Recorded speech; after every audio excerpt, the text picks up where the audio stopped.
Good afternoon, ladies and gentlemen. Welcome to this afternoon's session called Catch, Patch and Match, Practical Ways to Mitigate the Risk of Cyber Threats. And your speakers today are Andrew Souter and Shane Wescott from Landesk. Just a few housekeeping things. They're happy to accept questions if there's time, but if you could submit them via the app, that'd be great. But there's also a handheld microphone, so please wait for the microphone to come around if you want to ask a question that way.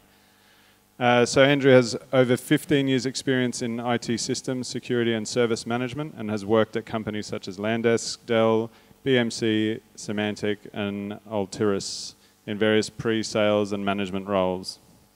Andrew's area of expertise is in bringing endpoint management, security and service management principles together to help customers transform their IT to drive business benefits. And Shane has been a part of the AppSense Australian-New Zealand team since January 2004 as a pre-sales consultant. During his time at AppSense, Shane has helped hundreds of customers achieve their operational savings and improve end-user experience in using AppSense technology. It's also very important to note that Shane is a huge fan of the Richmond Football Club, which I'll pretend I didn't hear that. So please make them welcome. Thank you for that, Michael. I might just my name's Shane. I'd like to start by warming up the crowd. So can everyone stand up, please? You've just had lunch, and I know a couple of them. You were at the bar drinking a cocktail. So can everyone stand up? Right, so what we're going to do, just to get excited, right, because we are all in security and we all love security, don't we? Yes, awesome, that's good. There's no dead people in the room. So, hold one hand up like this, and hold the other one in a fist, right, and then repeat after me. I love security! Oh, come on guys, loud, right? I love security! I love security! Good, give yourselves a round of applause. Well done guys, you can sit down now, and Andrew will introduce himself. So up at the start we had Landesk, and obviously here you can see that it's AppSense and Shavlik. So just to clear up any confusion, Landesk parent company, AppSense and Shavlik are two brands. Has anyone heard of Shavlik before we start? Just a couple? There's a few there, that's good. So maybe a small background. Shavlik was actually founded in '93 by a gentleman called Mark Shavlik, who was one of the original developers of Windows NT. In the early '90s, he created HF NetCheck Pro, MBSA, all those technologies for Microsoft. So Shavlik was actually the first Windows patch tool available in the market. And then over the years, it's progressed into a standalone product and then went back to SCCM when Microsoft released System Center and then provided add-ons for the System Center products. So the two versions of Shavlik, one for Microsoft customers and a standalone one that is just Windows-based. So that's a small background about Shavlik. Do you want to talk about AppSense? Just a little bit about AppSense. Yep. Anyone heard of AppSense before? Oh, look, there's a few more good hands up there. That's awesome. Anyone an AppSense customer? Oh, even got customers in the room. I love it. So my name's Shane Wescott. I'm from the wonderful northern suburbs of Melbourne. I'm here to support you and help you today, just let you learn a little bit about catch, patching and matching. And being with AppSense for so long, 12 and a half years, been a great ride. Our original product that we created back in 1999 was actually a security product. So we've been in the whitelisting space for about 16 years. You just take a seat over there, young man. You're okay, just sit there. It's all right. Do you have a drink or not? Okay, we'll get one later. So we've been around since 1999 in the whitelisting space. So we're going to show a bit of technology today. No boring PowerPoint. We'll have a few PowerPoint slides, talk about a little bit of stuff. But we're both going to do demos and sort of dog and pony it, so it should be good fun. Any questions? That's okay, you've got an app, right? If you've got an app, put the question in the app. Right, over to you, Blue Leader. So we are going to have some questions during the session to try and make it interactive. We do have some fetching T-shirts that we're going to chuck out. You don't have to get the right answer, just make a guess or put up your hand. So we're not going to explain what it says because there's a few profanities in there. You can fill in the word yourself when you get home. Also, like Shane said, we are going to have a few slides. A lot of it's going to be pictures, graphics. We're going to do a couple of live demos. So we'll try and make it as interactive as possible. And obviously, any questions, you can use the app or come and see us afterwards here or come to the booth afterwards. We're the booth just outside the door. Hopefully, you've all seen us. So really, to talk about breaches, they're everywhere. This illustration's just to show the bigger the bubble, the bigger the breach. Obviously, most of them people have heard of. Target was a large one. eBay, Anthem, which was healthcare in the US. Sony's in there somewhere. It's quite small compared to the others. Just to show that breaches are everywhere, ranging from a couple of hundred records right through to Anthem in the US, which lost around 80 million records. So just a bit of upfront on that. Target, just as one of the examples, they lost 40 million credit card records when they got breached. 70 million US employee records, whether it's names, addresses. Hackers got in via an unsecure node, so one of their POS devices, so they targeted the least restrictive one.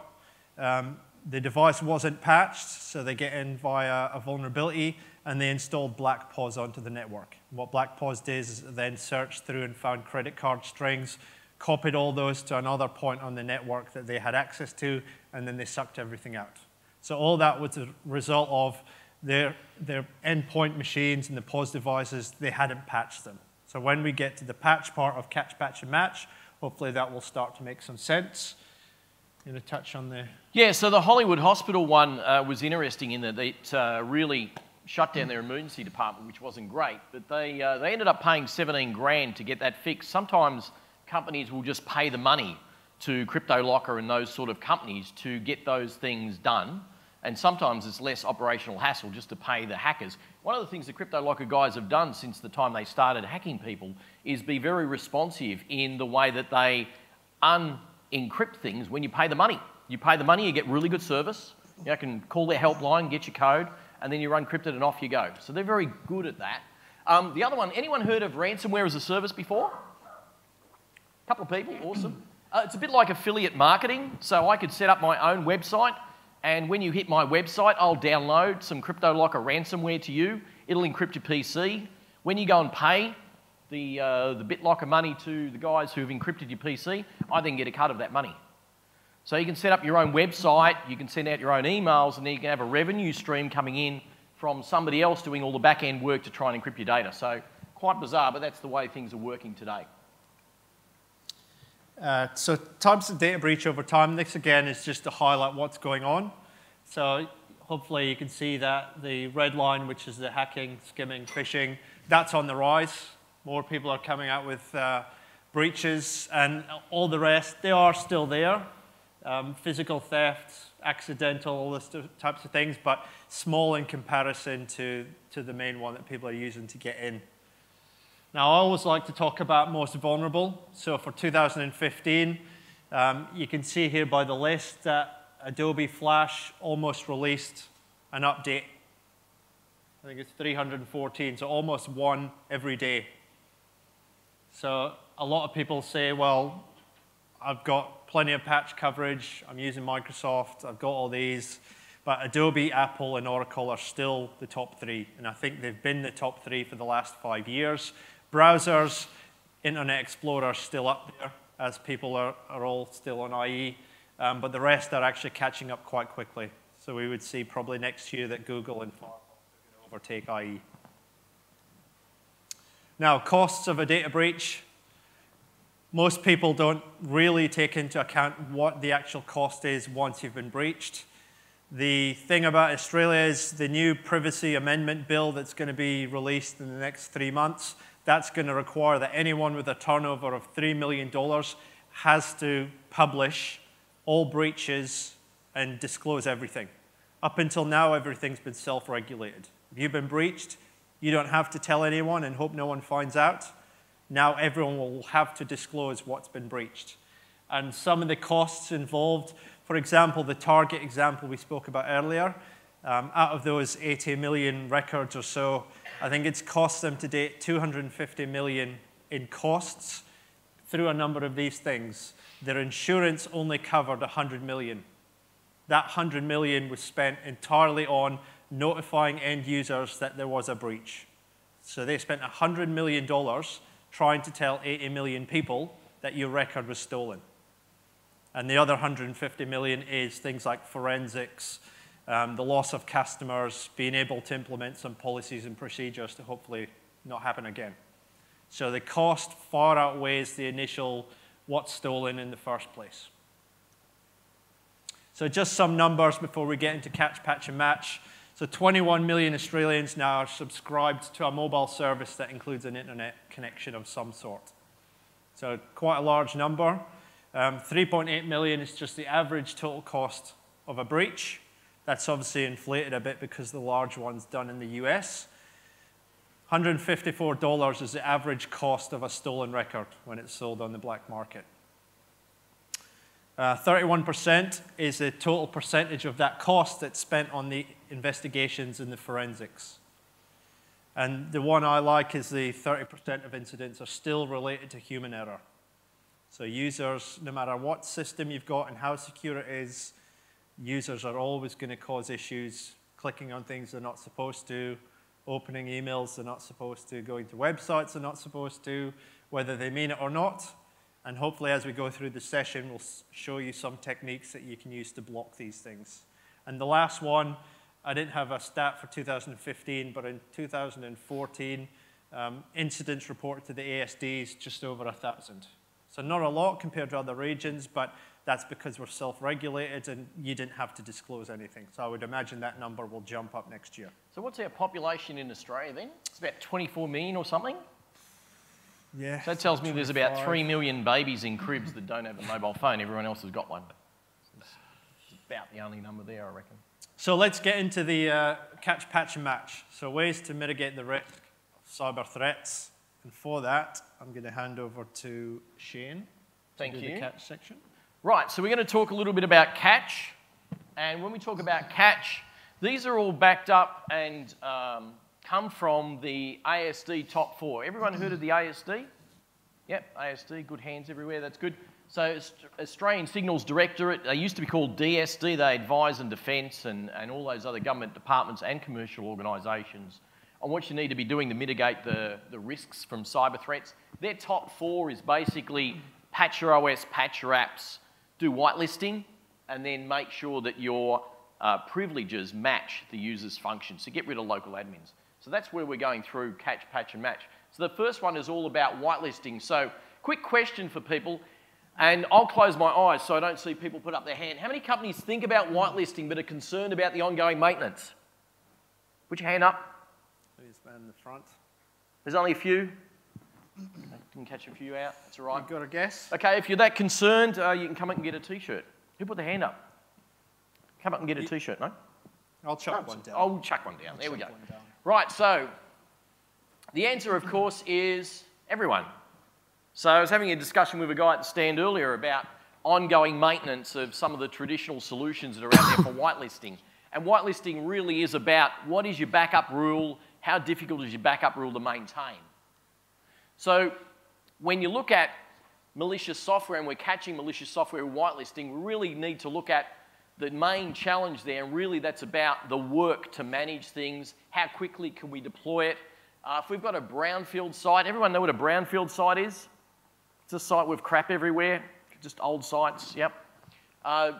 We really want to try and make sure that we don't impact the users either, because as soon as you start to impact the users, they start to complain and everyone's life turns to a pile. So that's the main challenge there. It's really about management and making sure there's no user impact.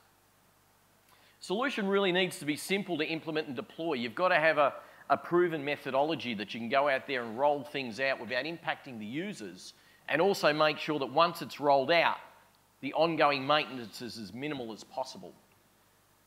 So in the AppSense world, for about the last 16 years, we've used a technique called trusted ownership. And I'm going to show you how this works in a minute, but basically what it means is that when a file is put onto the disk in the Windows world, it has an ownership property. And our software will check that ownership property every time a user tries to execute it. If it's owned by the good guys, it's allowed to run. If it's owned by anyone else, it's instantly blocked, which means things that come down from the user context when they double-click an email, automatically copies a file, then tries to execute, they're all going to be blocked.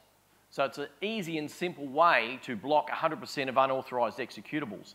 The side issue on that is if you do an update to your SOE, you roll out a new app with SCCM, it's actually going to be done in the context of a trusted owner, and therefore it's instantly allowed. So you don't need to worry about having to go and change the software or policy once you've done an update, because it's instantly going to be allowed. Simple user experience, so we have the ability to do online or offline self-authorization, so people can get around those little niggles where they have a flexibility requirement. They need to run application X, they might be somewhere overseas, and they can have a mechanism where they can get around that if they like. There's an email request to help desk style for change requests, so they can send an email or they can go through the help desk and get some help to make sure they can run the app if that's what they need to do.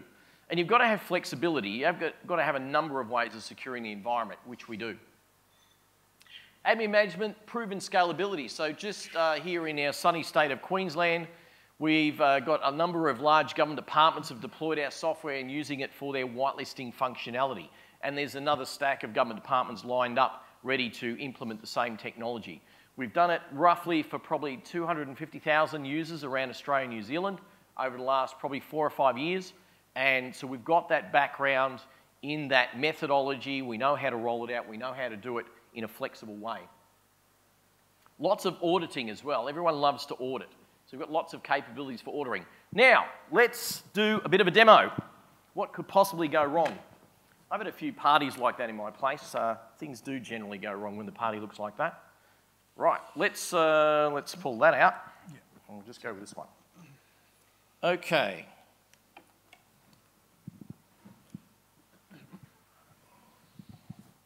Right. Okay, so one of the things we need to do first is we need to make sure we know where we are. So part of what we want to do if we're going to implement whitelisting is we need to find out what's going on. Now, thankfully, AppSense has a product called Insight, which I've got running in my little Hyper-V here. And you can go into that with a browser interface. Let's just log in. Hopefully the demo gods are with me today. They are indeed. So you can see here that we've got a few things. Let me just change the time scale here. What this really shows you at the front is a bit of a dashboard and a couple of things to focus on. Applications blocked by Application Manager. So these are applications that have attempted to be run where the ownership property was incorrect. We get a collection of all the Windows events that happen, and the Insight product really just collects Windows events and consolidates them. It doesn't generate its own stats, it doesn't time anything. And we've got a couple of cool reports we can go into. If we want to see what's been blocked, we can quickly stick in there. You can see there's that Cisco WebEx thing that people try to use. Anyone use Cisco WebEx? Yeah, it's interesting software. What you can do, though, is you can see how often you can trend that, all that sort of stuff. You can say, okay, show me the trend over hours of, when people are trying to use that. And it'll redo the data, and you can see what time of day people are trying to do that. Obviously, we're trying to do a web conference there. Now, if you need more data than that, you can click on this little button here, export as raw CSV, and you can get the actual datas out. Which PC was that on? All that sort of stuff, you can export it out. But one of the cool things is you need to be able to collect that data quickly and simply. The other report that is quite useful is things like application installs. We can see what applications have been installed, what versions they are across our whole fleet. Simple appliance that's set up takes about 15 minutes. You push out an agent to the endpoint, doesn't require a reboot, and then start sending all this information back, which you can then use to create your policies to make sure you know what's out there, what's happening, what do we want to block, what do we want to leave unblocked. Okay, so let's now go to another demo. What I want to do here is just start this VM up. And what we're going to do is just do, that'll do, go in there. And then I'll start this little virtual machine here. I just want to show you a really quick demo of how our trusted ownership product works, why that's so effective. Okay, so let me connect in. I did sacrifice the demo chicken on the way up here in the plane, so that was good. I think that's worked for me. Okay, so this user here, I'm logged on as a user called Winnie7. This person's not a local admin, so they're actually being restricted by our policy. If I go into our console, this is our console you can use to configure the software. I've got a list of owners here. So this list of owners shows the list of trusted owners, and they're the standard ones you would find in Windows. You've got system in there, local admins, you've got the trusted installer as well. So when I build my SOE, or when I have SCCM pushing out apps, the context that those files hit the disk in will be a trusted owner from an AppSense point of view, yeah? And then if I want to do an update, as long as that's done in the context of a trusted owner, it's all good.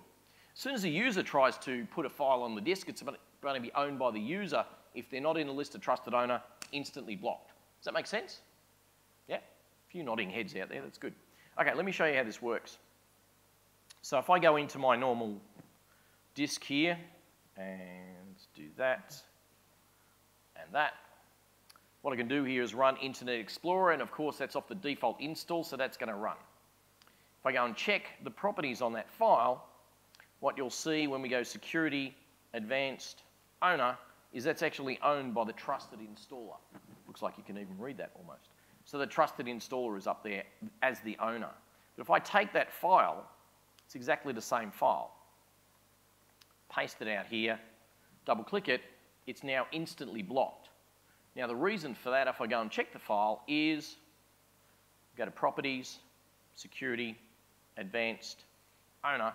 That one is owned by the user now. That user isn't a trusted owner, it's instantly blocked. Okay? Very simple and effective method of security. It's a thing that's put onto every file that's put on the disk by Windows. So very effective at locking things down. And that's the first demo. Let's plug that back in. This works. So a couple of best practices just to finish off. If I grab the clicker and use that, that'd be good. Flick back over. Here we go. So a couple of best practices. Do your research. Map out your security requirements. I was having a discussion with a guy earlier today. He was talking about AppLocker and how it's been deployed at certain organisations. The things that are built into Windows, those built-in facilities are probably okay for certain customers in certain requirements. Okay? So make sure you know what your requirements are. Sit down and have a think about them. Because it may be that you don't need to buy third-party software. You may be okay with the things that are built in. They may be okay for your example. Our experience is, though, that mostly that doesn't happen. So test your requirements as well. Once you've mapped them out, go and test them. Don't believe any vendor, whether it's AppSense or anyone else. Go and test against your requirements and make sure that it's going to do what you want. And talk to reference sites. Go and talk to people who've already done it and been there. So make sure it's something that's been proven that you're going to use. Okay, let me hand over to Andrew now, who's going to talk about patching. Thanks, Shane. So just a quick stat, 75% of attacks could be prevented by regular patching. So they're all using vulnerabilities that already have a patch available for them now. Favorite question, we get asked a lot. I use System Center, so don't worry, I'm covered. When I hear a customer say this, instantly I can ask them a few things. Whenever anyone says, yes, System Center, yeah, I'm good, we just have to say how many patches are covered. So this is from last year. I don't know what the stat is for 2016, but 86% of vulnerabilities are non-Microsoft. So when they say, hey, I use System Center, I'm covered, I use WSUS, you just have to ask them about their Java, their Adobe, Media Player, iTunes, whatever it is. So that's just a little highlight. So coverage for the Windows apps, and then what about everything else? So obviously there are different products and different ways to do that. One of the things about Shavlik is if you're a System Center customer, so this is just my System Center console, obviously you have all your MS patches. What we do is we provide all the non-Microsoft patches to the same place as you do your Microsoft ones. So same console, same agent, everything's Microsoft. We're just providing you with all the non-Microsoft content. You can build that manually using scupdates, but it takes you about 2-3 hours to build an individual patch because you've got to download the patch from the vendor, build the metadata, work out what's needed, does it supersede anything, what are the requirements, which platforms support this, which architecture, how do you know if the patch has been installed, how do you know if the patch has been verified, and then you've got to test it. So we've done a lot of stats with our customers, and we've worked out it's about 3 hours per patch. Just by that list of patches I had before, in the last year, Adobe released just over 310 patches, I think, for Adobe Flash. Imagine if you have to do that for every update. So that's why people buy Shavlik is we provide the content straight into your SCCM architecture so you don't have to do that. So question 1, this is for a t-shirt. Upon the release of a patch, 50% of vulnerabilities are exploited within. Any guesses? An hour? Any more? I'll give you a t-shirt for being the first. If it's not your size, you can come to the stand. We'll see if we can fit you. So 2 to 4 weeks is the average that it takes for vulnerabilities after a release. 90% of vulnerabilities exploited within. It's more than 2 to 4 weeks. It's just an hand up. Who said that? What was the answer? 5 weeks. Close. 5 weeks. Can you reach that far? Whereabouts was it? Hina? Over there? No, I can't reach that far. I'm just trying to put my arm out, that's all. So between 40 and 60 days is when 90% have been exploited. And just to summarize this one, how long does it take an average enterprise to fully deploy their patches? 120 days. Who said 6 months? Close enough. So it's simple maths. If it takes between 14 and 60 days for a vulnerability to be exploited, and the average enterprise can take up to 120 days, how long is it before your organization's breached? Can I get my calculator out? Well, you could try. So that's back to the whole, hey, I'm deploying patches. How quickly do you deploy patches? And most organizations are not patching them quick enough before someone's already exploited them. And that's exactly why that first slide we had up with all the breaches is just going to get worse. Because the people writing the vulnerability and the patches are not writing them quick enough than the people who are actually developing the ways in. So demo time. Your turn to do a demo. So this one's on the same machine, so not going to take too long. So this is just an example. Oh, I lost it. I'm back again. An example of, at the start when I said Shavlik, we had a Microsoft version and a non-Microsoft version.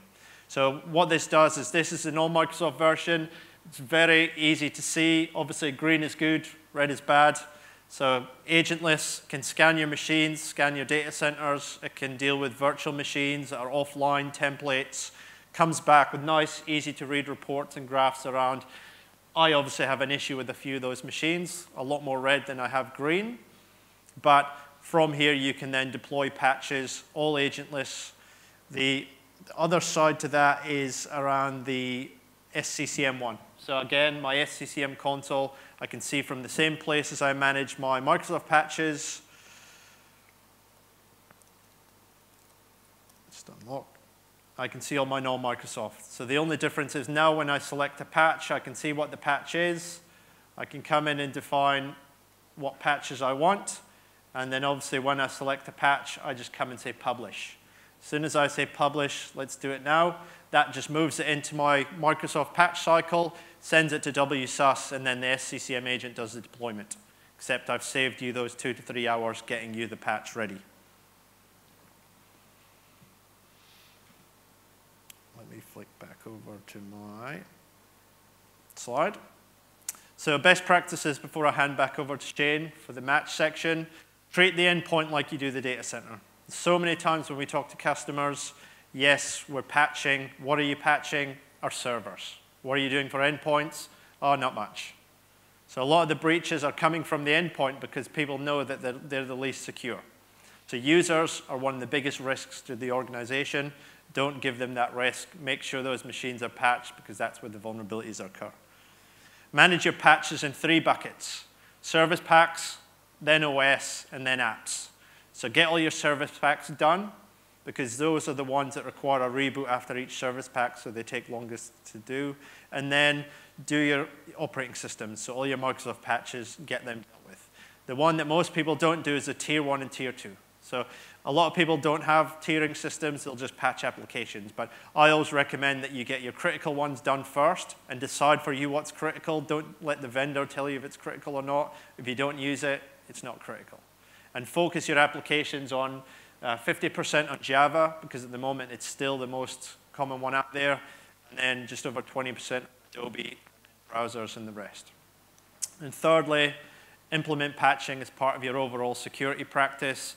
Patching usually gets done last, but it's one of the key components that you need to get in there. And then you can go to either the Shavlik blog or one of the guys at Shavlik, Chris Gotel. He actually publishes a Patch Tuesday update. So he'll email you a nice little graphic that when you click on any of the things comes back and says, here's what's about to be released. He'll tell you what bulletins are there. He'll tell you what's been disclosed. And then you can click on each one, and it gives you a summary of the patch, what the vendor said, links back to the vendor's website and why they've released the patch. So that's always a good place to go to. And then thirdly, I'm going to hand back over to Shane to cover the match section. Right, thanks for that, Andy. So the last part of catch, patch, and match is, of course, match. When we talk about match, what we're talking about is we're matching the rights of users to their function. So who can tell me what are the top 3 business benefits of reducing the percentage of local admins? Anyone got an idea? Yes? Less overhead management. That's one of them. Awesome. Improve security and reduce costs. So some good benefits there. Makes it an easy return on investment argument. A lot of customers I speak to, they see the Gartner figures. Some people don't believe Gartner, I don't know why, but those figures seem quite large. But when you look at it in an organisational point of view, there is a lot of savings to be had from getting down your numbers of local admins. So let's have a look at that. What's the challenge? Users think they should be admins. Anyone got users who think they should always be admins of their own machines? Yes, everyone. That's a lot of hands. Funny about that. Removing rights can impact the users. They get a bit cranky about that and go for more coffee. Rigid rules just won't work if you've got developers and those sort of guys as well. And as a solution, we need to be simple to implement and deploy. We need to be flexible. So we've got to have solutions for those developer type dudes. Give them an area where they can have a bit of a playground but still have some level of security. And also we need to make sure there's a minimal impact on the users. So in the app sense, what we call this user rights management. Enable the admin app for standard users, personal apps, full auditing capability. One of the things we've found is that when users know they're being audited or they get prompted and they're told they're being audited at the time, tends to modify their behaviour a little bit. They tend to be a bit better behaved. So again, we've got online and offline self-elevation, email request, minimise that user impact is one of the big things we're about. And as you can see up there, proven scalability. We'll talk a little bit in a minute about some of the customers we've deployed to. Proven methodology and numerous auditing capabilities. Right, so let's try another live demo and see if I can crash this one. Not that I'm trying to crash one on you guys, but you know, it's got to happen at some stage, I would think. Right, okay, so same user, same machine. Let's go back here. So again, I'm logged on as just a standard user called Winnie7. Now that guy, if he goes into date and time and clicks on here, good old UAC is going to crop up. Now our software doesn't require UAC. I'm just showing you UAC as a method to show this guy's not a local admin. We run Task Manager, click on this button here. Again, UAC is going to kick off. So let's say we want to give that user the capability to do those 2 things. I'm running this locally as a demo, so the first thing I've done is this console that configures our software that I'm running locally, I've actually elevated that. So there's a little rule in there. It says that console will actually run in admin rights. That gives me the ability to do anything in a demo and basically show you guys live how it works. So let's add in Task Manager. Just add the name of that little exe in there. And let's also make sure that this guy can go into Windows Components and he can change the date and time by ticking the box there. and it's going to built-in elevate. Now, we have a mix of customers. Some will want to elevate functions for standard users, and others will want to leave people as an admin but remove the rights to do certain things. You can do either. So I've done both of those there. I'm going to save that as live, save as live config.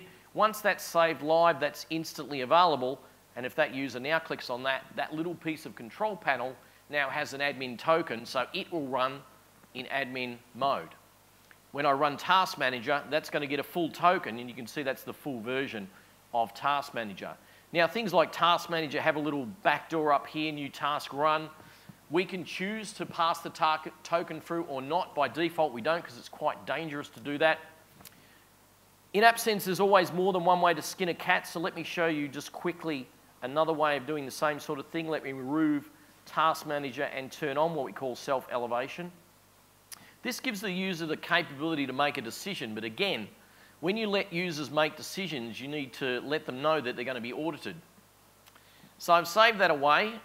If I go into Task Manager again, you can see that we've got the way it was originally. I tick on the box. Again, UAC kicks off. But I've now got an option as that user, run with admin rights, you will be audited. So that user can make a decision, and when they click on that, we actually ask them a question and say, give us the reason why you want to run that. If you lie to us, we know where you live. So he says, I'm doing a demo at Oz. If I could spell it, would be awesome. Doing a demo at AusCERT, click on continue. Now my app runs with admin rights. At the back end, that auditing event goes back to a central SQL database, so we can report on that, we can have alerts driven off that, so we know exactly why that person said they needed to do that particular function. Okay, all good? Right. They appear to be still awake. Oops, sorry. And we have a couple of minutes left. And we've got a couple of minutes left as well. Awesome. Let me just click through and just do some best practices for matching. Again, consultation with the users. This is really going to affect the users, and I know people don't like to talk to them sometimes, but you probably need to get them in a room and ask some questions. Go through some of their functionality requirements to make sure that you're not creating a drama for yourself when you do push out those new policies. So talk to them about what they need, not what they want. There's usually a big difference between the two. Make it flexible. Give them some ability to get around the areas where you think there might be a challenge. That'll save you some support calls. And again, talk to reference sites. Go with something that's proven. Always good to walk in other people's shoes if they've already done what you want to do. So just to talk a little bit at the end, why should you believe us or talk to us? Bit of proven success there from our point of view. Department of Defence, Compliance Agency, top 4. We've got Department of Environment there. SA Water use it to mitigate the risk of their XP. I'm sure no one in the world's still running XP, are they? Of course not. Not in this room anyway. NBN used our software to get rid of all their local admins and basically reduce that right down. Little organisation in New Zealand called Southern Cross Health. We did about 400 seats, brownfield sites, a crap everywhere, deployed whitelisting in 8 days. Pushed it out in audit mode, collect the info, change the policy, pushed it back out, we're all good to go. A couple of customer quotes. This is one from our mates at ME Bank. Sent us a bit of a text to one of our guys and said they had 500 emails in 1 day with malware in it. AppSense was able to stop all of that malware from running, so some good feedback from a customer. And one from Southern Cross saying that they had an attack there as well. Interesting, that attack when ransomware came in is the version of ransomware they got attacked by actually tries, when they had it on an unprotected machine, it tries to go into different locations to copy itself around. So it's actually quite smart. But of course, every time it copied the file, it got to copy the file, but the file couldn't execute because the trusted ownership was incorrect. So we got reports back on all these auditing events from this same file being blocked from multiple destinations on their file shares and also on their endpoints. Interesting to see. Right, so thank you very much from both of us.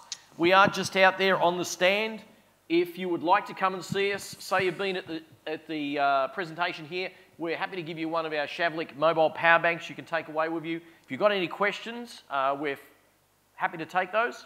Just for a minute or so. We're out of time. We're out of time. Come and see us. Come to the stand and ask questions. And we've got T-shirts as well. We'll probably give you a T-shirt too. Yep. Thank you very much for your attention, guys.